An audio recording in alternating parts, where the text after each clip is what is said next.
Good evening to you. How are you this Thursday? I trust you're doing well. Hey, today is Remembrance Day, so I know that most people had the day off. Most, not everybody. So, because it's Remembrance Day, before I go ahead and finish my sharing, I'm just going to read a little excerpt from my first book, which is Reflections for a Thirsty Soul, that I've written on Remembrance Day just to help us keep in mind why we're celebrating this day. So, remembrance to me means living in the true north, strong and free, the land of my birth, Canada. Remembrance is enjoying the freedoms fought for long ago. Those were the times of sacrifice, selflessness, and love for country that made some even change their age to meet the draft requirement of the day. Remembrance means living free because of the fallen soldiers who lay in cemeteries thousands of miles across the oceans. They never made it home, lest we forget. You see, during the First World War, Canada had a population of 6 million. 600,000 were sent to war, 60,000 did not make it home, lest we forget. So, if you are tempted to take the liberties that you enjoy for granted, let me throw you a challenge. Speak to somebody who comes from an oppressed regime around the world and listen to their story. It will give you a better appreciation of what you have living in Canada. We cannot forget the cost of freedom. So, yes, anytime I watch these ceremonies and I see the old soldiers, I always ask myself, what is their story? There's a gentleman I just saw it on the 6 o'clock news. He's 110 years old, and he was honored in a school in Vancouver in British Columbia, the province of British Columbia, and his daughter was given a nice, um, you know, a short snap of who her father is. It's always, we need to honor and respect that, because in the times in which we live, if we were called upon to go to war, would we be able to? Because we're so full of self and the instant gratification, we can't even see beyond ourselves. So would we be willing to make those sacrifices? I guess I should correct myself. There's still soldiers who are serving in current day. So we honor them, we respect them, and we thank them for their service. So with that, let's continue. I'm going to finish my sharing and we'll take it from there.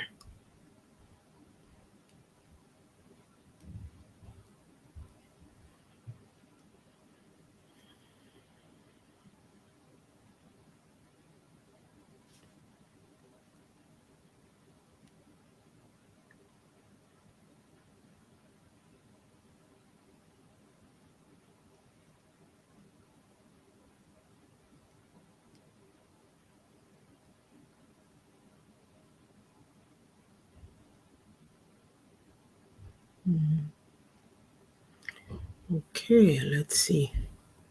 I hope I am done. Yes, I believe so. All right. So let's start. Let me keep this phone charging. It was dying earlier. So today, what are we going to talk about? We're going to talk about change blockers from The Beauty of a Woman's Heart, page 199 and to 200. So I'm just going to read one sentence from there and then we'll continue the discussion. My theme for this year, 2021, is change. Pursue it, embrace it. Do not be afraid of change. Be daring. Take a step. Meet that challenge head on. You need to be fearless in life, after all. If you're living a life of timidity, hey, your life is half over because you won't even get the energy to move forward. Yes.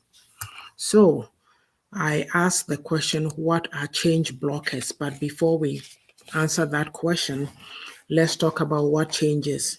So my dictionary definition tells me that Change is to make something different. You're altering or modifying something, or you're replacing something with replacing a thing with something better.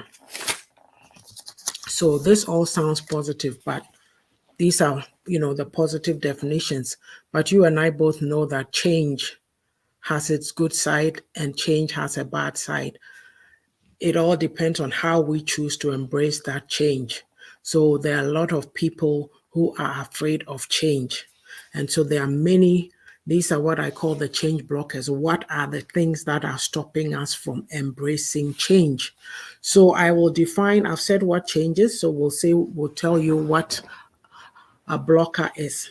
So a blocker is anything or anyone that purposefully opposes any change or improvement to a process. In this case, we're talking about change to your life. Yes.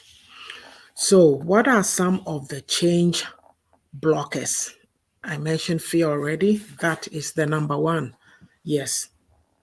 So, fear, most of us are afraid of the unknown, myself included, because anytime I meet a challenge or I have to adapt to a new situation, hey, it takes me a while to kind of adjust my mind, right? I have to change my mindset to embrace that thing and take it on.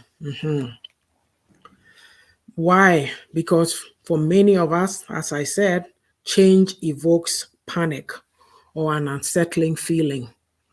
It's not normal. We're used to the norm, status quo. So if you're going to come and ruffle feathers and say move to a new dimension, we're not going to take it. Most of us run. We're all running scared.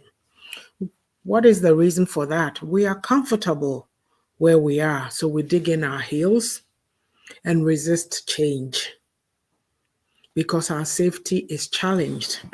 This is what I'm used to. You are not going to make me do anything different. Yes. You see, we feel stuck in a situation, yet we avoid creating positive change. So we stay in bad relationships, for example, despite wanting to leave, or we get extreme anxiety, physical reactions like palpitations, sweating, and shaking when we are confronted with something that requires a change. Think about it as a child. Maybe especially you hear this from army. We call in quotes, they call themselves or the term army brats. They move from posting to posting. So they'll tell you that they never made any lasting friendships, or maybe it got to a point where they became so used to it that when they got to a new environment, they didn't really invest so much in establishing deep relationships because they didn't know when they would be called upon to uproot themselves and go to their parents' next post. Yes. So you find in a situation like that, when you are with a person like that, and I'm not saying, I'm just using it to make a point. I'm not saying that all army people are like that. No. But when these kind of situations, it creates insecurities in a child. So if they grow up with it, if it's not dealt with and they grow up with it, it will show up in their relationship because they'll be afraid to make commitments or they'll be afraid to make change in any situation. Yes, so that is number one, fear. The second one is lack of confidence. Lack of confidence is a change blocker because you don't have enough faith in yourself to pursue change or to improve our lives. And a lot of us are like that. Like, for myself, the environment in which I grew up, and if you're from my community, you relate to what I'm saying. We were mostly brought up in strict environments. You don't do this, you don't do that type of thing. I remember even being young, and I look at kids here right now, like even my youngest daughter, I think when she was in grade three or something like that, I still have a piece of paper that there's something the teacher wrote about her. But I remember even seeing another note one day that said that she's very good at, like the computer. She just, when she's given a task, boom, boom, boom, it's done. And so think about the little kids we have running around us. My youngest grandson is 2 now. I'm sure if you gave him a phone, he would know what to press to get what he wants. So children are that engaged with technology. They know what to do. But with us adults, a lot of adults from our communities, when we see our children embracing technology, we think it's an evil thing. Don't do this, don't do that. And I remember one of my uncles had gone to Nigeria, and when he came back, he brought a, well, those days we called it gramophone. All I know about is my dad saying, "Don't touch it." Everything, don't touch it, don't do this, don't do that. So it makes you timid and you don't push yourself to learn new things. Meanwhile, here you have to embrace it, it's all around you. By that same token, where a 5-year-old, a 4-year-old can open a tablet and know what to do, you can find a grown man who's 50 or whatever age they are, and they don't know what to do. And then they are too fearful or too, it's to do with fear, ego, pride, whatever, to want to learn something new. So lack of confidence is a big issue. And then I say about this that you need to stop listening to your inner critic. It nags us with negative thoughts, and we say things like, "You are stupid," "You are worthless," "Nobody likes you." So this type of negative self-talk stops you. "Oh, if I go and do this, I'll look foolish, I'll look stupid. Oh, why do you want to do this? Oh, I may make a mistake." And they'll tell me that, "See, we told you." But if you don't try, what is the expression again? Nothing ventured, nothing gained. You need to dip your toe into the water. You can't sit on the banks of you can't stand on the bank of the river or whatever and say, "Oh, the water." You don't know what it feels like. You have to jump in first to see. We need to give ourselves permission to try things. Being afraid, look, listen to this. You only live once. What do you stand to lose? It's not like you are going out to, how do I put it? You're not going out to go harm somebody. You're trying something for yourself, for you. And you need to value yourself that much to say, "I believe I can or I should try this." Because at the end of the day, if I stick with it, you have to have an attitude of stick with itness, that I'm going to follow through on what I've started and see where it takes me. That is the only way that you are going to get ahead in life. So if you are allowing these change blockers to affect your life, then you're not going to be able to do anything in life. So let's go on to the next one. The third one, and I think I've brought a little bit of this up, our upbringing. Yes, like the example that I just gave, because of timidity, we don't have initiative. We're not able to be creative. And we come from a shaming culture. I'll tell you that we're so good at laughing at people, putting people down for their effort. So it stops you. Creativity, taking initiative, it's not encouraged or fostered. I say this broadly. There's pockets of groups or families or whoever who do it, but on the whole, because if you look at the way the society is right now, you know that yes, nothing new is going on because we've not embraced change. The whole world is moving somewhere, and we are stuck in some of our old practices, doing things the same way, and we think it's quite okay, but we don't realize that we're getting left behind. Yes, we're getting left behind.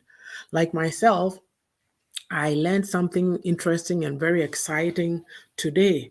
And when you've conquered one challenge, something that you never ever thought you'd do, and you are able to do it, do you want to sit around in that same, at that same level and say, "Oh, okay, I've done this and this is where I stay"? No, you keep pushing, you keep pushing, you keep pushing. And it's end of the year as well. Hello, Miss Sage. How are you today?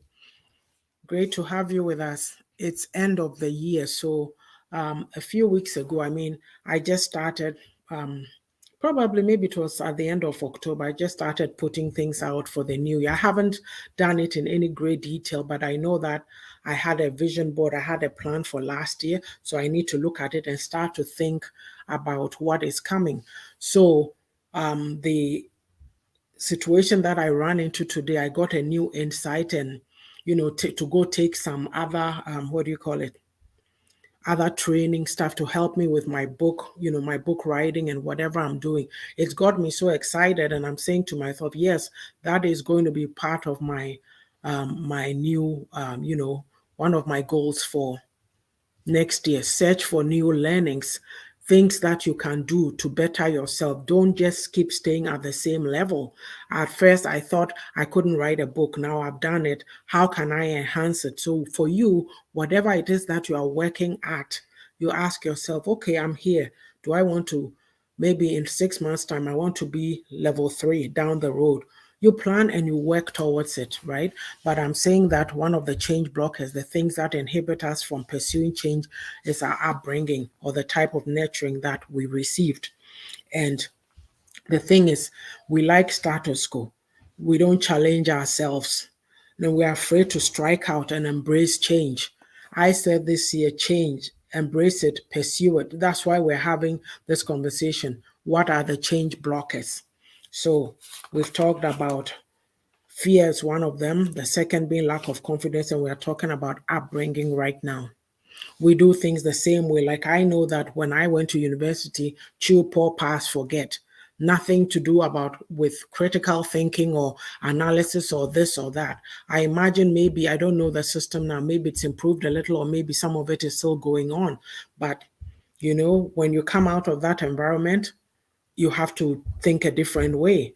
And for some of us, it may be very difficult to adjust. If you ask a lot of our students who've come here to study and all that, I bet you they'll tell you their story of having to adjust to the new system. So these are some of the dynamics that affects us.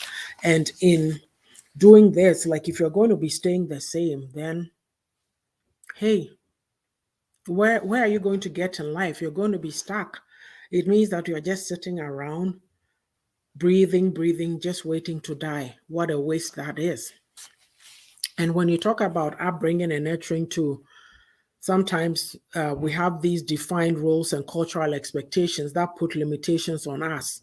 And it's hard to break out of this model.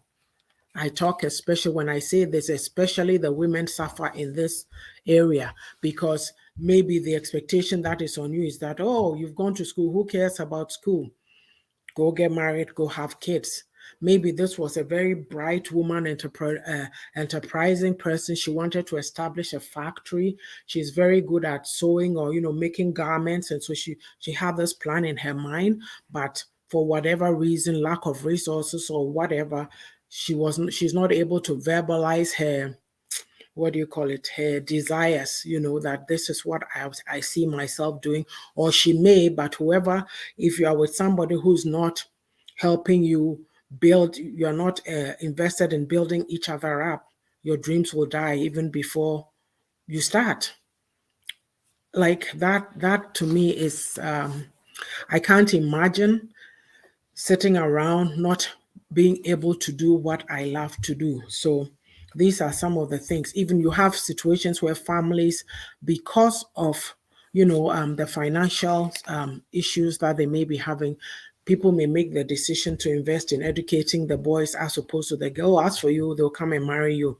Somebody will say you are backward. You're sitting here saying this, the times have changed. But listen to me, it still goes on. People have to make hard decisions because not everybody has the money, not everybody is rich, and sometimes it's a mindset thing. The culture, it would appear you get the impression that they see women in a one dimension. There's men who see women in only one dimension, cook, clean, and performing in the bedroom. They don't see that you have anything else to offer, and that is very sad. That is very sad. And you have young people, Mawari, they are so happy. They bring out babies, two, three, in 3 years, they've had three babies, and then they stop and sit down and go, what next? Is that all? Look, it's valuable. Humanity is valuable, procreation. Don't get me wrong. I'm not putting it down, but I'm saying in everything you do, you cannot forget that you came on this earth for a purpose. Whether you are married or you're not married, what is it that you are here to do? That is my song that I always sing. I don't remember, like, I mean, did God tell us that all women are here to get married and have children? Was that the main thing a woman was created for? I don't know. Somebody can answer me. So yeah. So yeah, upbringing and nurturing has an impact. It's a change blocker. It is a change blocker. There's lots of people who can tell you that they have quashed or squashed or squished their dreams because of this. Oh, my parent didn't do this. Oh, my father died. Oh, my mother died. This happened, that happened. Yes. So those are some of the things that block us from embracing change. So with that, what I'm going to do is I'm going to take a break. Let me take this button off. I'm going to take a break and then we'll come back and talk about how we can overcome the change blockers, and then we'll wrap it up. Okay, where am I? All right.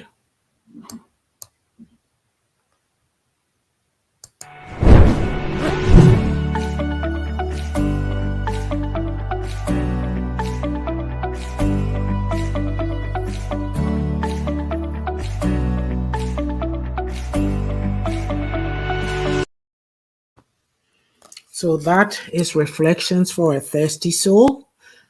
This book came out last April. You can find your copy on Friesen Press, Amazon, Barnes & Nobles, Google Books, and iTunes. It's a good read.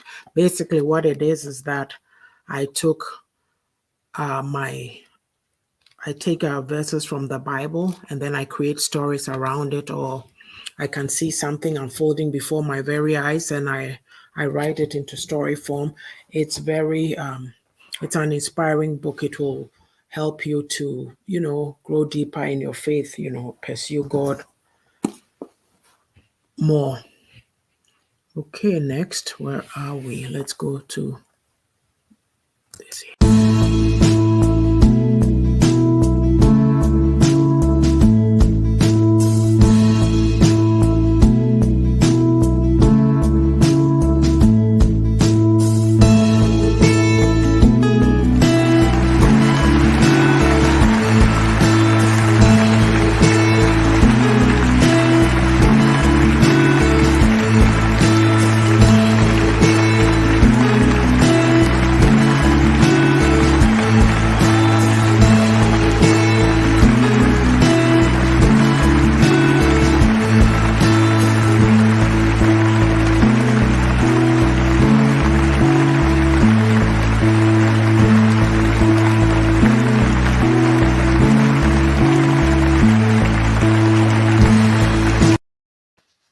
There it is, The Beauty of a Woman's Heart.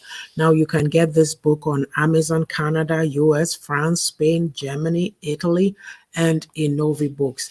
This book is a classic. It's made up of 4 parts, keeping it real. Or I call it real talk, just the realities of life. And there's comfort for the weary woman's soul. And then the part 3 is a Dear Woman's Corner. And the last piece is Women Empowered. So when you see titles like Affirmation, Dear Woman, You Are Worthy, or Dare to Believe, Dare to Dream, and the passage we're treating today, Change, Pursue It and Embrace It. Also cultivate your inner beauty. This book can be read by any woman, age 10 and up. Teenagers, 20s, 30s, 40s, 50s, and beyond. Get your copy on Amazon. So Amazon, Canada, US, France, Spain, Germany, Italy, and in Novi Books. Okay. Let's see here. Next.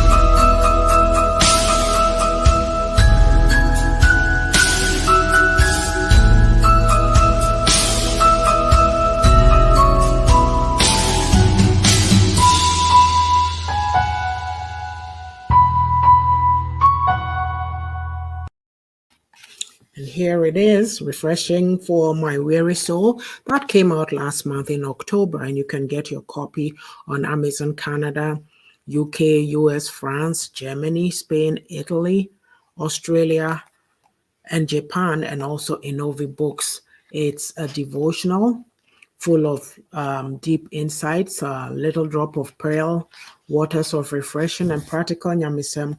And I do a program at Facebook Live on Tuesdays on this. So join me next Tuesday, will you? Okay, now that we've got that out of the way, let us go back to the topic that we were talking about, and we're going to do how do we overcome these change blockers. The first thing is that we all have to learn how to step out of our comfort zone. Look, it's not an easy thing by any means, but take one little step at a time. And taking one little step at a time is not taking those steps in your head. Most times when you write things out, you are able to see it and work from that list. So if you say, I want to go back to school, and if you don't really know, you feel this urge to go back to school, but you haven't really decided what you think you want to take, how about you sit down and think about, okay, what are my interests? What is my background? What is my interest? Okay, what are the interests that I have? And am I going to build on whatever I studied before, or am I branching out? If that is the case, then what is the new interest that you want to pursue? So you write these things down. I would like to do this, number one, because it will enhance my skills, my current skills, or I want to do this, number two, I want to branch out to a new, write it out and then do your research. Where can you find courses to take based on the list that you have? To start with 2 or 3.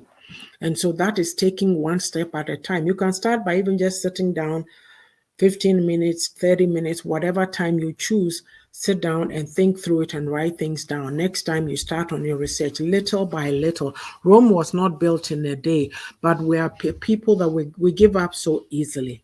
We give up so easily. So the thing is, be kind to yourself. Be kind to yourself, okay? Also, celebrate every little success. Well, here it is. I've said it already. Be kind to yourself. If you were able to go through the exercise that I just spoke about and you go, wow, today I did this. I feel great. You know something? Let me tell you something. This is basic. Maybe you know it already, but we take things for granted. Sometimes we think we are not doing anything. But if you have a little notebook and you write down the things that you did for the day, maybe 2 weeks down the line, you're looking through, you'll go, oh, okay.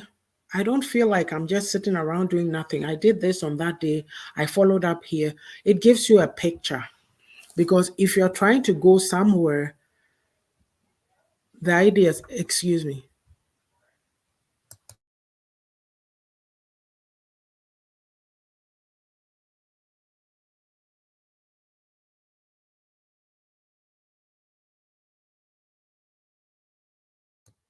Sorry, there's always noise in my background.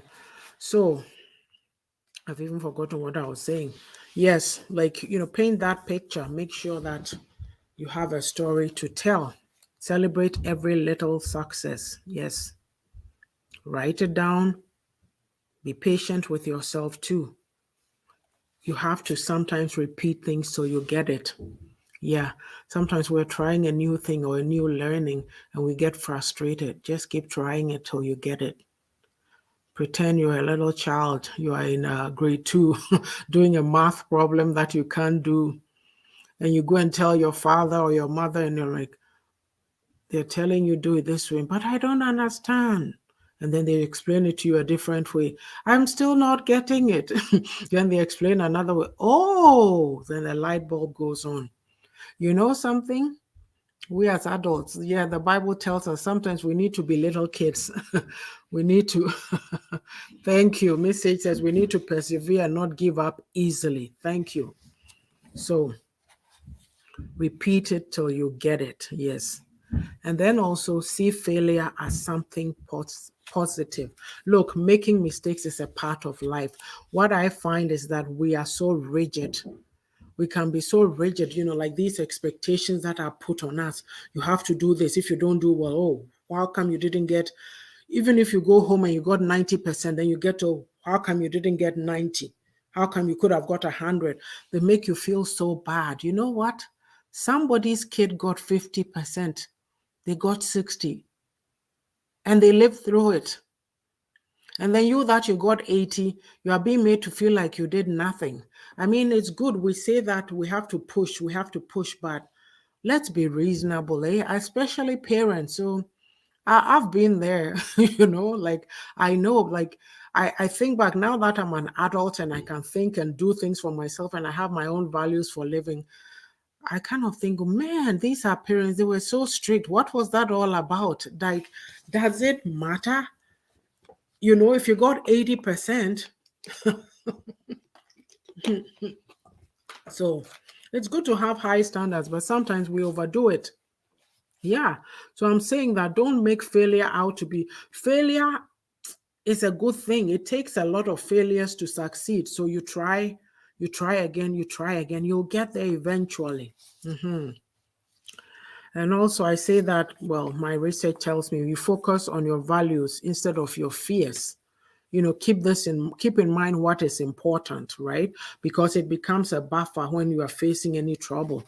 Like, you went and spent money to do a project, something you think it's going to work out, and it ended up not, and your losses were not so great. It's not something extreme that, you have to die about, but you feel useless and you feel whatever, but you tell yourself you've got a very supportive group of people around you, family and all that, and they'll talk to you and say, oh no, you know what? We're not talking about those bad friends or whoever, public opinion who just, oh, really? We told you no. But you start to tell yourself, look, I did this, I tried this, and I failed. But maybe your wife or your husband will say, look, it's not so bad. Let's pull together and keep going on. So you'd realize that despite all that is going on in your life, there's people around you who will not make you feel so awful when something goes wrong. They are a support system, right? And the next thing is that be adaptable. Be adaptable. Like change is not an easy thing. I'm sitting here talking, it's not easy, but your mind, you have to make up your mind that you are going to push yourself. So learn to quiet your mind, squelch the rising panic or discomfort. When things start going wrong, we start to panic. Oh, I better give up now. No, don't be so quick to give up. Or you wanted to take a course, you say you are branching out and the course is harder than it is. So you do an exam and then the exam comes and you get 40%. The next time 50. Like you seem like you are stuck and you start to panic. And we just give up at that point. Maybe it means that finding a little money and investing in a tutor or finding somebody, a course mate who's good and knows the course material and approaching them to be your steady buddy or something. You always need to be a step ahead to come up with options. Otherwise, if you don't think fast, if you don't learn to think fast on your feet, you're always going to give up.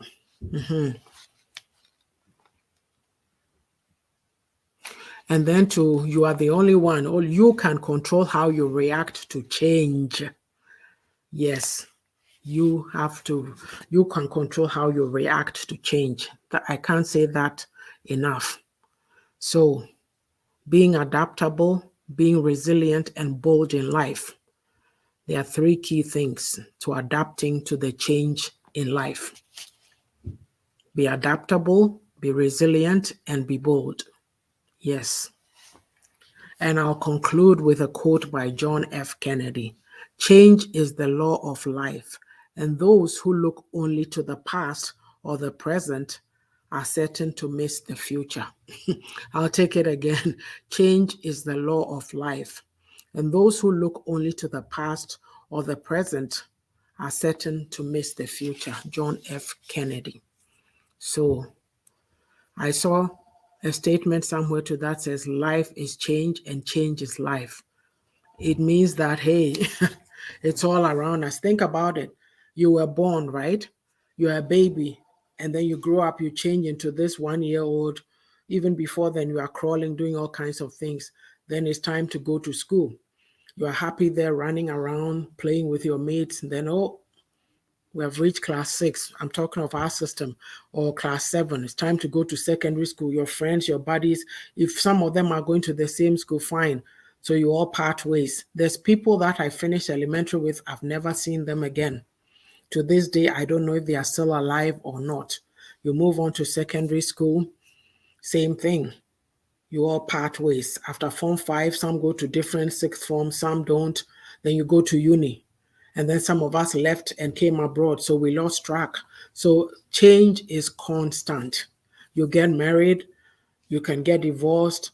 People, somehow, some of our mates have passed on. Like, it's life is change, and change is life. If you don't remember anything at all, remember that life is change, change is life. So when the change blockers come, then you tell yourself that, look, change is part of the fabric of life. So instead of making myself stuck so that I become stagnant, stuck in a rut, whatever, and not moving forward, let me find a coping mechanism to help me to adapt, be bold, be resilient. Yes. So thank you so much, Miss Sage, and anybody else who's watching. I thank you for coming. We'll be back on Sunday evening. Have a great evening. Thank you. Bye-bye.